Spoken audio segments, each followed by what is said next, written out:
Olá pessoal, hoje voltei aqui na Stanley, do canal Stanley Amarante, para trazer para vocês mais um livro para o quadro Review Literário. Hoje eu vim trazer para vocês o Cumb. Antes da gente ir para o vídeo, eu convido vocês a dar o like no vídeo, dar uma passadinha lá no canal e conferir outros vídeos que eu faço, além de mais reviews literários, de histórias em quadrinhos ultimamente, como Cumb, Nas Barbas do Imperador, o Diário de Anne Frank em quadrinhos, Maus, e algumas vezes a gente também tem reviews e unboxings de tecnológicos, e outros, porque eu trago coisas interessantes que eu compro que eu acho que podem ser úteis, E agora voltando, ao nosso review literário, hoje eu trouxe para vocês, como eu disse, o Cumb, Então vamos falar um pouco da qualidade da edição, da impressão. Aqui vocês podem ver a capa, uma capa bem bonita, ele é contínuo com o verso, e o livro tem orelhas, como eu gosto bastante, embora eu não tenha nenhuma arte aqui atrás, fundo preto, e do outro lado, mesma coisa, também o fundo preto, aqui, e é uma arte contínua, a capa,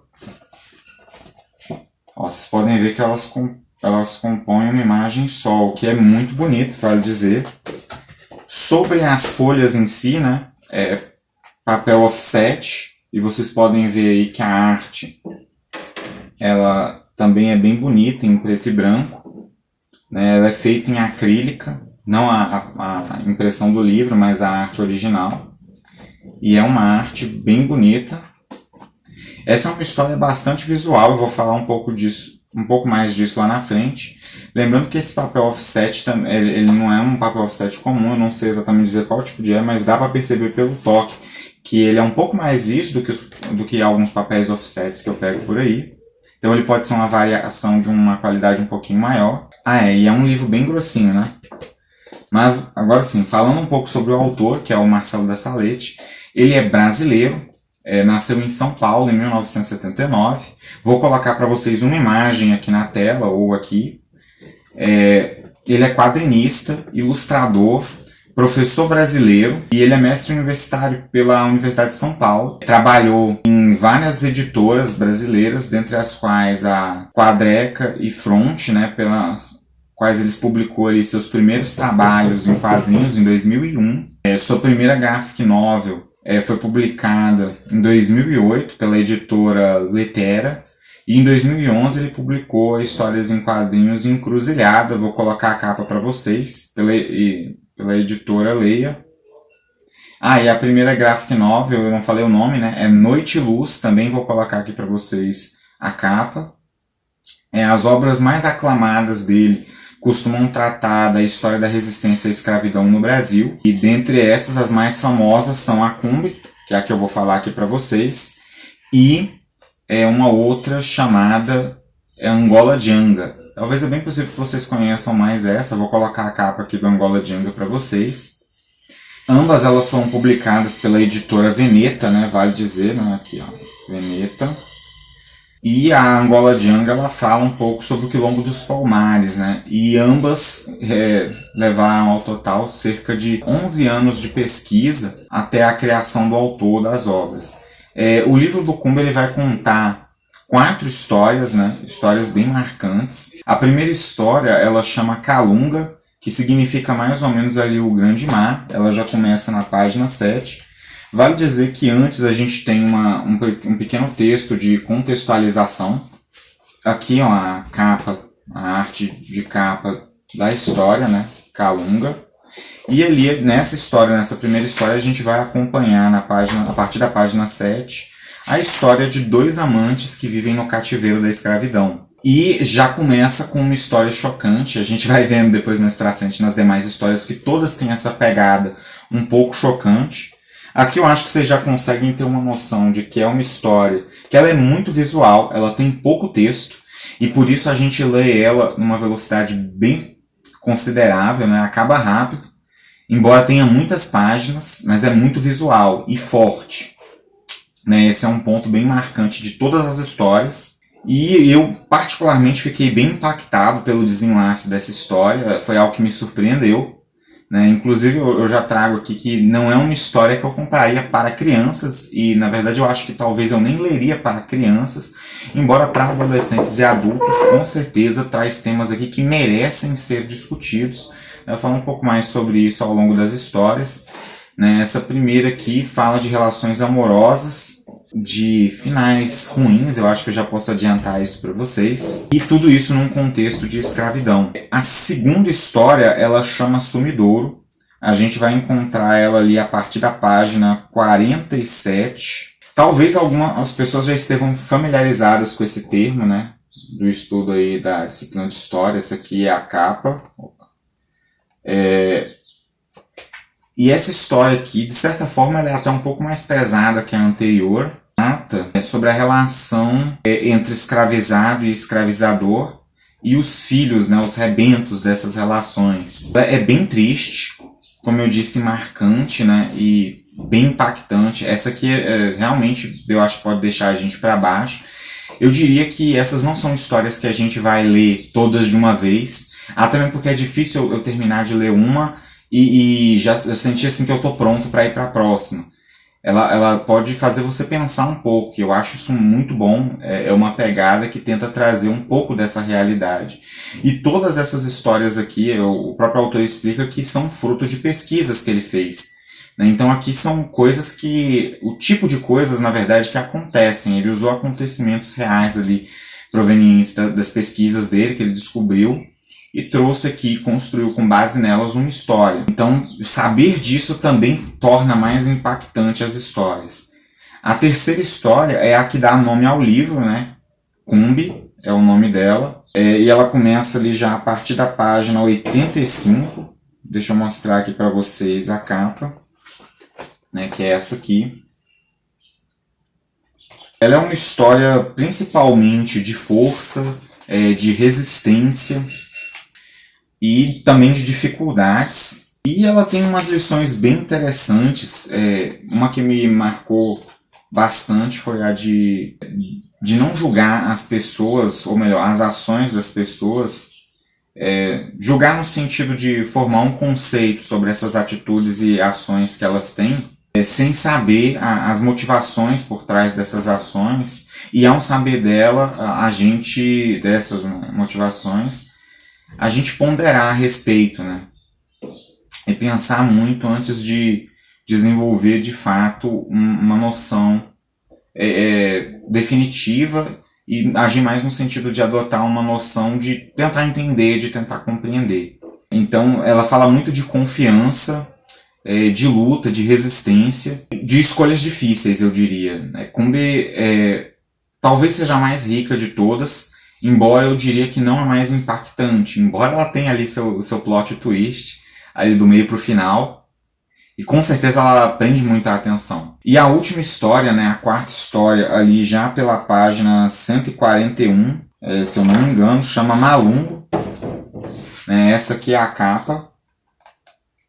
Ela é uma história que fala bastante sobre amor fraterno, trata a temática do abuso, luta pela sobrevivência, como todas na verdade, e muito a hipocrisia daqueles que fazem e também daqueles que justificam o mal, mesmo não fazendo, né? Isso é uma coisa que brota assim dessa história, que gera bastante indignação, inclusive. Eu não sei se vai gerar em todos, mas é forte, é bem intenso e tem umas analogias bem curiosas. Principalmente no sentido de trazer certos costumes, posicionamentos, posturas relacionadas às africanidades, né, que inclusive estão na nossa cultura brasileira até hoje. E há também, né, umas outras coisas interessantes aqui. Depois das histórias, né, a gente termina aqui a quarta história e vem para uma outra parte, né, que aqui é uma parte onde a gente vai ter o glossário, que vai trazer vários termos, né, de potência, termos que apareceram na história e alguns que não necessariamente apareceram, mas estão lá, né? Você pode ver que tem bastante termos, todos eles têm alguma ilustraçãozinha, nem sempre relacionados necessariamente com a história, como eu disse, mas muito importantes. e indiretamente trabalhados. Ah, e nessa última parte aqui, eu esquecendo de falar, né? Tem outro texto de contextualização aqui ao final. Esses textos são muito importantes de serem lidos, né? Tanto para entender o contexto de produção da história, como para a gente ter uma noção também do legado, tanto do nosso legado africano, quanto do legado negativo da escravização, da prática escravagista, que sem dúvida nenhuma deixa malefícios socioeconômicos que perduram até hoje. Aqui a gente tem também a parte dos esboços, né, provenientes dos estudos que foram feitos. Então aqui a gente vai ver a forma de criação dos traços, né, os traços iniciais antes da produção final. Tem bastante coisa aqui, né, sobre a construção dos personagens, né, a forma como foram sendo feitos esses esboços ao longo do tempo. A gente tem também as capas estrangeiras, né, a parte que mostra as edições estrangeiras, essa aí que eu mostrei da Áustria. Aí a gente tem a capa dos Estados Unidos e a da França. Na verdade, a nossa é bem parecida com a francesa, né, e a de Portugal bem parecida com a da Áustria também. Tem outras edições. Aí tem alguns comentários sobre, na verdade, algumas críticas também que foram feitas por outras pessoas ou revistas, né, ou avaliadores, e as referências, né, que ele usou para a construção das histórias, que com certeza valem muito ser consultadas para quem se interessa bastante pelo tema. Então, fazendo minha crítica final aqui da obra, eu vou dividir em duas partes, né, uma crítica positiva e uma crítica negativa, que agora que eu paro para pensar talvez não seja assim tão negativa. É uma história que eu gostei muito, né, como eu acho que já ficou claro pelas minhas falas, mas em síntese, de ponto positivo principalmente, é que a história ela é impactante, ela é forte, ela é intensa, e ela certamente prende a nossa atenção com firmeza. Não é fácil a gente ignorar aquilo que a gente está vendo ou lendo e as situações que são mostradas. E isso, ao meu ver, dá um recado muito importante para a sociedade. Por isso que eu acho que é um livro que deve ser lido. E a gente não deve ignorar esse passado de escravização e aquilo que ele trouxe, né, de problemas que perduram até hoje. Ele deve ser lembrado e a gente deve pensar cuidadosamente em corrigir as consequências sociais e econômicas deixados pelo processo de escravização de pessoas. Com relação à posição, é mais ou menos um ponto negativo.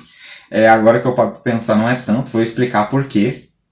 Esse segundo ponto que eu queria trazer é que as histórias passam muito rápido. Talvez por não ter texto, por ser muito visual, a gente lê muito rápido e acaba assim com um gostinho de eu quero mais, eu quero alguma coisa a mais histórias, mais informações. E como eu disse, depois que eu aqui gravando, pensando sobre isso, eu acho que isso não é necessariamente um ponto negativo, né? Se fazer a gente querer ao ponto de ir buscar mais informações sobre, de estudar sobre o assunto, de ler outras histórias que tratem do tema, né, não é algo necessariamente negativo, porque gera interesse pelo assunto, que é um assunto importante. E sobre o livro é isso, né? Passando para vocês aqui alguns recadinhos, né? Peço que lembrem de dar o like aqui no vídeo, visitem o canal, os quadros de lá, vejam se tem alguma coisa que vocês gostam. Se vocês verem que o conteúdo combina com aquilo que você procura, se inscrevam. Se vocês acham que tem alguém que pode se interessar pelo aquilo que é trazido, compartilhem, né, com essa pessoa, e deem uma força aqui para o canal. Eu pretendo trazer, na próxima vez do review literário, um pouco mais do Sandman, né? Como eu já falei, estou aqui com o volume 8 em mãos, terminei hoje aqui no dia que eu estou gravando esse vídeo. É uma história muito interessante. Também uma coletânea de contos do universo de Sandman. Bem legal. Vou trazer para vocês, já estou aqui germinando o que eu vou falar. E também vou trazer mais alguns reviews de tecnologia. Né? Deve estar vindo por aí mais pelo menos 2 produtos, não sei exatamente quando, mas vão chegar. Né, que são um tripé de luz, que inclusive eu já estou aqui com ele, vou dar um spoiler para vocês, estou usando ele aqui como luz ambiente, né, mas depois vou falar mais sobre ele. E também Outra coisa que eu vou trazer para vocês vai ser o microfone de lapela, né, que eu comprei para melhorar aqui a qualidade dos nossos vídeos, né, para eu ter um áudio mais limpo. Que eu consiga dar uma tonificada ali, melhorar um pouquinho na edição, mas não é a mesma coisa. Então ele está chegando, né? Assim que chegar, vou fazer um vídeo para vocês. E vou terminar aqui deixando algumas imagens do livro para vocês verem. E até a próxima.